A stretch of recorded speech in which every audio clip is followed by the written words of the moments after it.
All right, time now for a little segment we like to call... They said, what? NCAA head of officials, John Adams, on the missed call in the NCAA title game.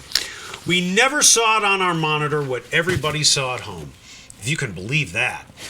I saw it after they left the monitor, meaning the referees watched on the monitor and then they went back onto the floor. And I actually thought about it. It is my prerogative to get up, run over the table, buzz the buzzer, and then tell them to come back and look. I concluded that was a job for the guys on the floor. I am speechless. That's rare. I'm not. So because we're on a show where we have to talk. There we go. All right. Is it hard to believe? Yes. I cannot believe that the views that the refs are looking at does not contain the TV view. It's hard to believe there's not someone who's in charge of what they're looking at, and he's not able to grab that TV copy and incorporate that into what the refs are seeing. If that's the best view, then that is the best view. This guy knew. He saw an extra clip. Mm-hmm. The guy, John Adams, saw an extra clip. The referees, let's just say there were 4 clips. The referees saw 3 clips. They walk on the floor. As they're walking on the floor, John Adams happens to see a 4th one, mm-hmm. which clearly shows what happened. All this guy had to do was say, come on back. And he said, didn't want to get involved in the game. I'm going to leave to the guys on the floor, even though they didn't have all the information. Yeah, I mean, I have, later in my career, after seeing certain umpires and referees and officials for years and years and years, you start to become friendly with them. And, it starts to humanize them. Instead of just being that guy you yell at and you cuss out on Sunday because he blew a call, he's a human being. He realizes he's trying his best.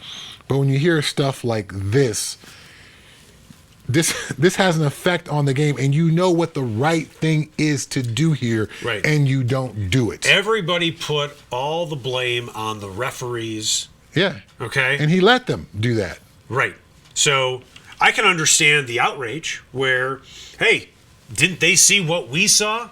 The answer is no. They didn't see, but somebody did.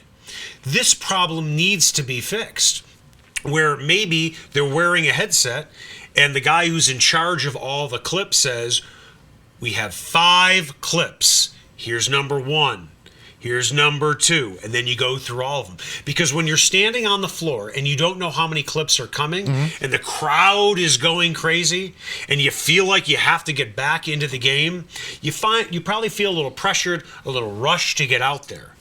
But if you know how many are coming, at least you know, okay, I can sit and wait. Why do we even have to have the people on the floor or on the field or on the diamond be involved with the review?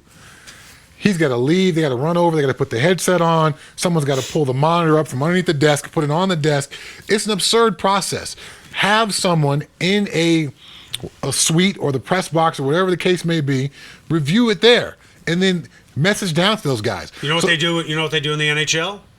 It's like this big nerve center. It's like NORAD up, I think, in Toronto.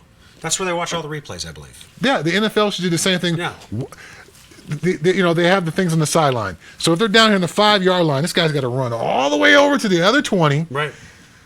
Stop the action, review it a couple times, peek into the thing that no one can see, wear the headphones, stand back, talk for a little while, get back in, peek again, and then run all the way back on the field, give the call, and then run all the way back. It's an absurd process.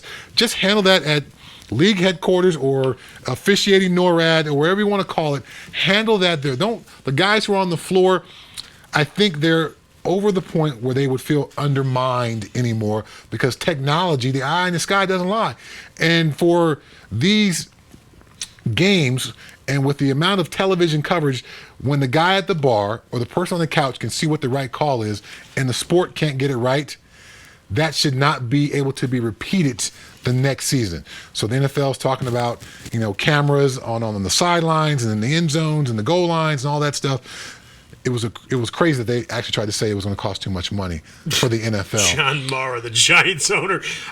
we can't afford it. Right, which is absolutely insane. Now, because now they're talking about having the Pro Bowl in Brazil. Right. So Bill Belichick finally pushed back and was like, "You're talking about these other things you're going to spend money on. You're not going to talk about the integrity of officiating the game." Right. So now it's back on the table.